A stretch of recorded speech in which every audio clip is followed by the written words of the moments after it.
Hello commanders, welcome back. Today we are finally going to take a proper look at the Diamondback Scout, one of the two vessels that the Powerplay update was going to initially add to the game, and it was introduced as a very good explorer with a great jump range. The Scout though was overshadowed by the capabilities of its bigger brother, the Diamondback Explorer, that made a sudden appearance towards the end of the Powerplay beta, and it is a great exploration vessel and can also perform as a very good combat explorer hybrid. Despite this, the Scout is a versatile ship that can perform a number of different activities, from pure combat, to short-range exploration and reconnaissance missions. It is also a very affordable option with a cost at around 550k credits. Its speed, its normal base speed, can go up to 283 meters per second, and its boost speed can go up to 384 meters per second, and its agility is quite high, with maneuverability going up to level 8. The value of its shields are quite low at 93, and its armor is not that high as well at 216, so that means that the Diamondback Scout has to rely a lot on its speed and its agility in order to overcome its opponents and destroy its targets. Now let's go ahead and take a closer look at the stats of the Diamondback Scout and see how we can make the ship better. When we first buy the Diamondback Scout, we can see that its available power is at 10.4, it has 0 tons of cargo capacity, and its jump range is quite good at 11.35 light years. We can clearly see that it won't be the best option for certain activities, but let's go ahead and equip it with the best available modules we can buy. With the best modules equipped, the Scout has an available power of 15.6, which is more than enough, and it will allow us to equip it with all the defensive modules and weapons we want, and its jump range has gone up also to 25.29 light years, which is amazing, an excellent jump range, and it will allow us to use the Scout as an explorer up to a certain degree. Now let's go ahead and see the activities that the Scout can perform well, and which of these activities are the best for this ship. Before we go ahead and start taking a look at the activities, let's see at the internal compartments the Scout has. Only 4 internal compartments, of which 3 class 3 and 1 class 2, and this means that we are going to be very limited at trading and similar activities that require us to transfer goods from one place to another. But let's go ahead, equip it with cargo racks, and start with the trading capabilities of the Scout. With nothing else but cargo racks equipped, the maximum cargo capacity of the Diamondback Scout is only 28 tons, which is absolutely bad, not very good for this activity, and if we place a cell generator, we can only place a class 3 cell generator. Our cargo capacity will be at 20 tons, and we will have the protection of an A3 cell generator, but we can forget doing trading with this ship with the Scout. And the same goes for mining as well. Even though we can equip a refinery with 6 bins and 2 mining lasers of class 2, we do have the power for this kind of equipment.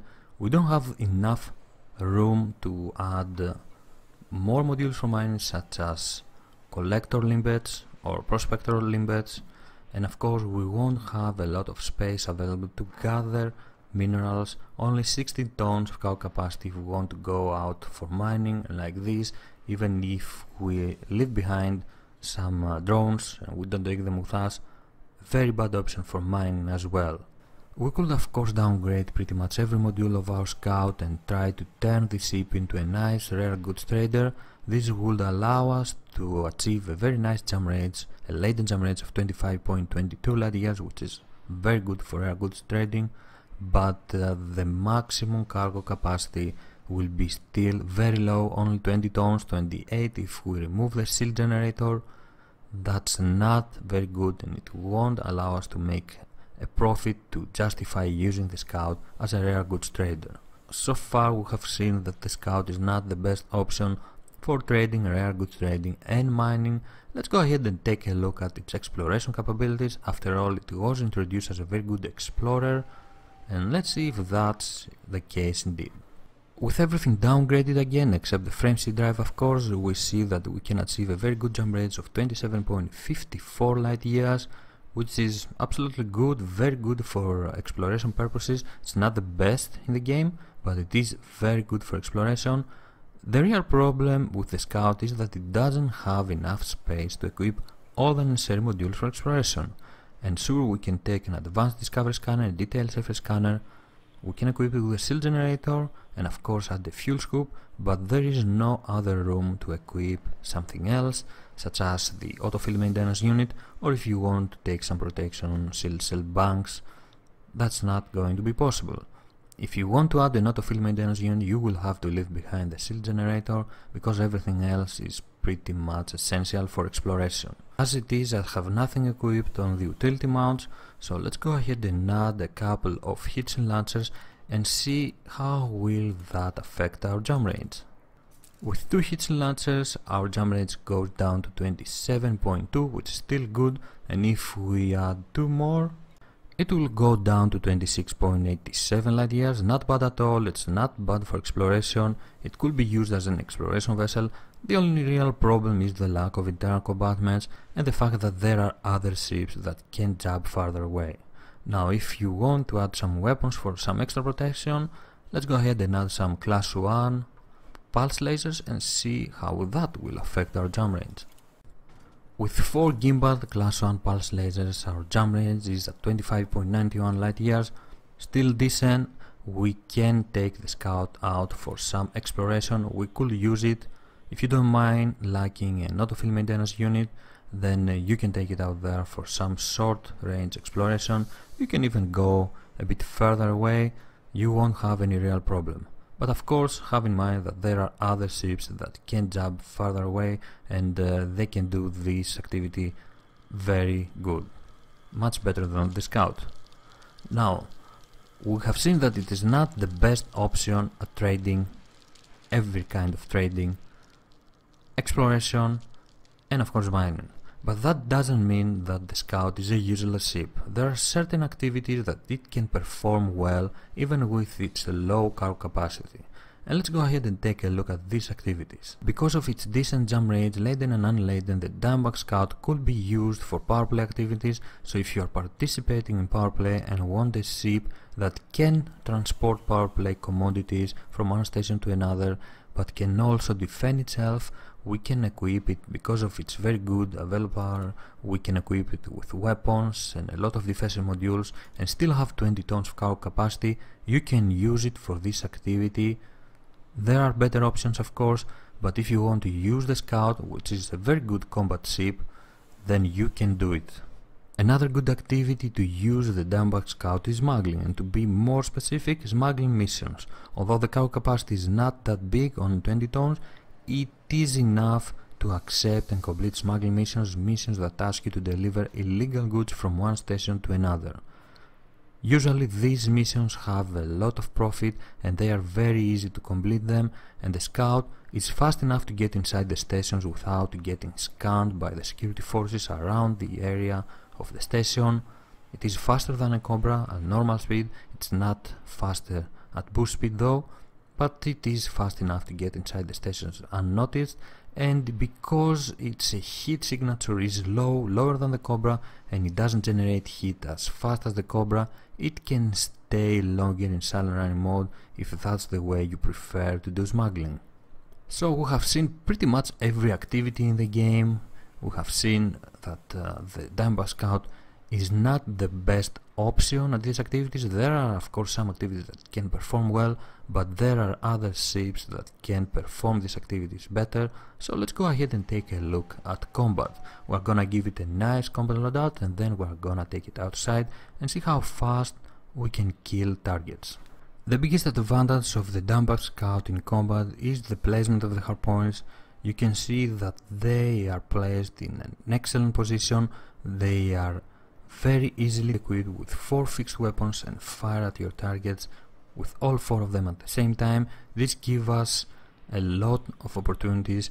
We can do a nice combination of weapons. We can go with all lasers, all multi-cannons, kinetic weapons, or we can do, as you can see, a split loadout with 2 lasers and 2 multi-cannons. I have chosen 2 beam lasers fixed and 2 multi-cannons also fixed, class 2 multi-cannons, and we can also equip shield boosters of A0, 2 and 2 chaff launchers, or you can remove one chaff launcher and put another shield booster up there. Because of the excellent available power of the Scout, we have no problem to equip it with all these defensive modules and weapons, and of course we can have the best shield generator, an A3, and also an A3 shield cell bank. Before we go, of course, we are gonna do a speed test. Let's see how fast is our Scout with that loadout, the combat loadout. Let's see how fast we can go. With 4 pips on the engine, our normal speed is quite high at 313 meters per second, and if we boost we can go up to 410, almost 410. 420. Let's boost once more.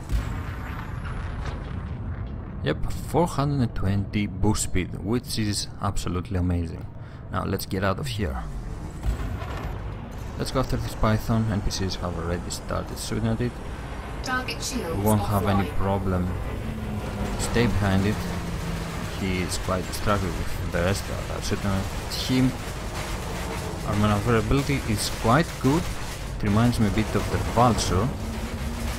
We can stay behind our targets very easily and destroy them. Also, the placement of the harpoons is so good that we can use different weapon systems, lasers and kinetic fixed weapons at the same time. This is quite good. And the Scout is a very nice option for S bounty hunting as well, because of its speed. It can go around very fast and look for targets. Let's get this dropship before it escapes. Let's see how fast we can take it down.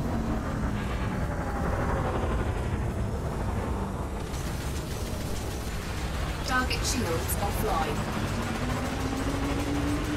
Okay, this is going to be easy, but it managed to run away. Let's find another target. Another Python, let's go after it.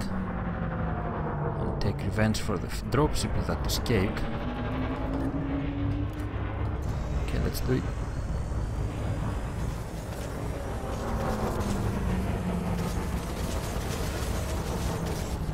Excellent maneuverability, we can stay behind them as long as we want. Shields offline.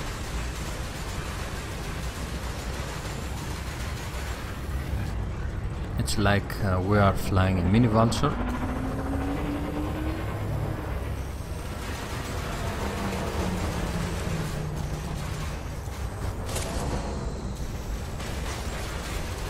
Under attack.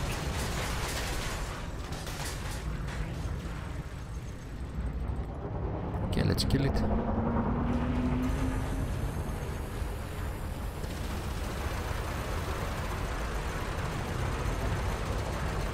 And it's dead.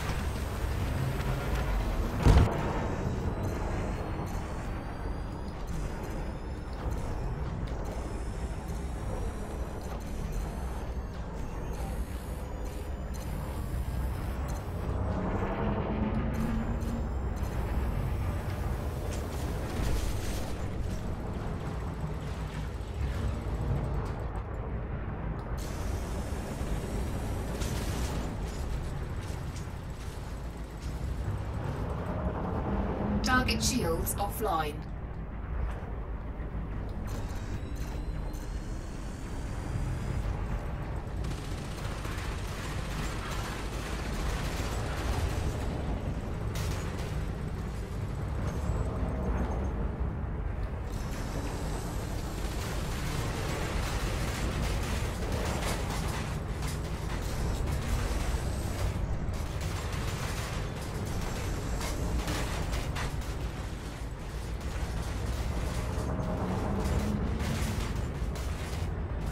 Under attack.